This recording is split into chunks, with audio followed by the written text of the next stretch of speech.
My next guest is also bringing some good news, this time from the oil patch. Jay Young is back on the James Show. He's an oil and gas expert, and gas prices have fallen to the lowest levels in several months. Jay, that seems pretty good. What happened? Well, the reason why oil and gas prices go up, or natural gas, or whatever, it's all about supply and demand, and the reason why it's going down, we had a really good summer with the demand. Now it's cooling off, and everybody's saying, hey, everything's looking pretty good. We don't have any big wars going on. As we know of, and it's being a big disruption to the oil markets. But we also don't have, we have some supply on the markets. Texas right now, produces a tremendous amount of oil, as we all know, about 6 million barrels a day. And, we're the leading state. We're probably the leading country. If Texas was a state, which we all believe it is, right? You mean a country? Country, yeah. If it was, then obviously we think that, I think we're number 3 or 4, producing country or state. But, we're producing a lot, and we're seeing that right now. And we don't have a supply disruption. Demand's continuing to, stay steady. So everything's going good.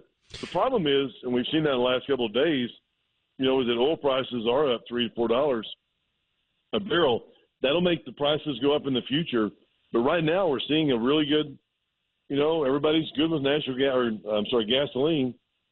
And gasoline prices are coming down, and that's a good thing for consumers. Has there been any rule changes in the last year or so that could have had an effect on this? Oh, rule change. You got Joe Biden in there. I don't know. I don't know if he's really opened up a lot of places to drill. Normally when you have a drill baby drill administration, you're going to see a lot more supply on the market, which we did under Trump, and oil prices did go down. And I believe the prices were going down there because Biden, Texas is number 1 in producing more oil than it ever has for a reason.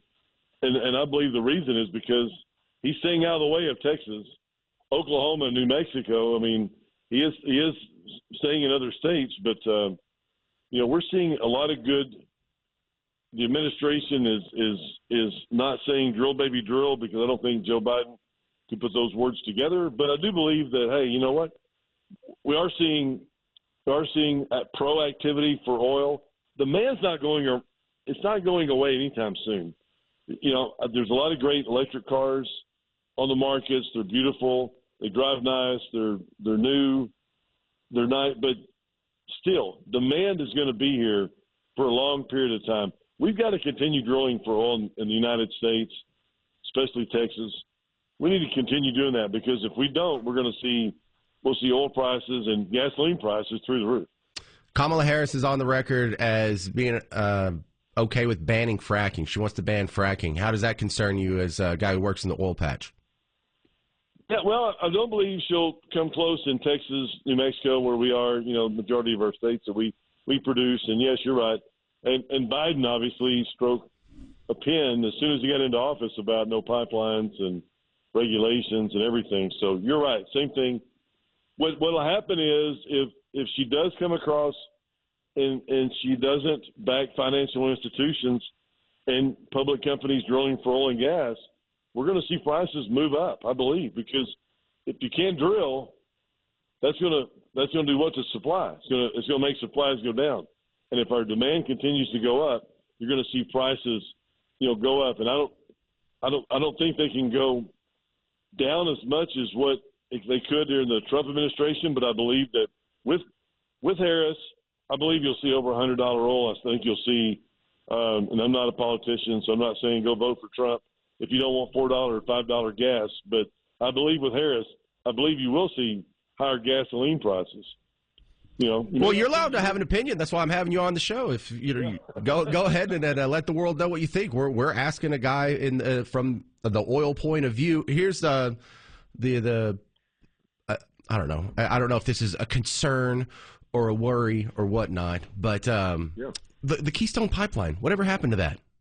Yeah, well, it just went away. They're like, no, we don't want We don't want Keystone pipelines. We don't want to get easy oil out of Canada into the United States through pipelines.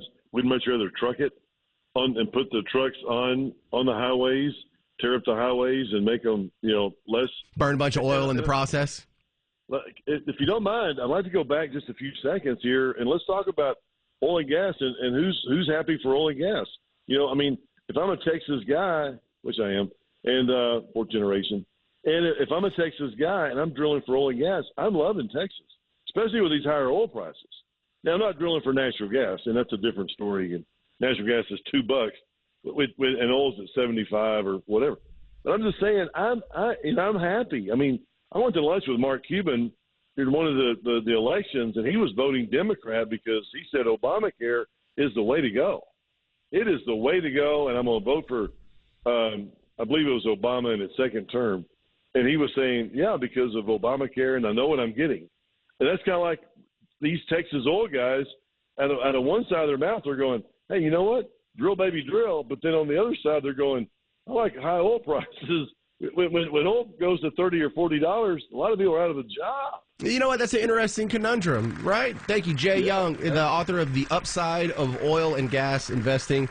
You might want to pick up his book if you're interested in making a little bit of money on the side there. The Upside of Oil and Gas Investing by Jay Young.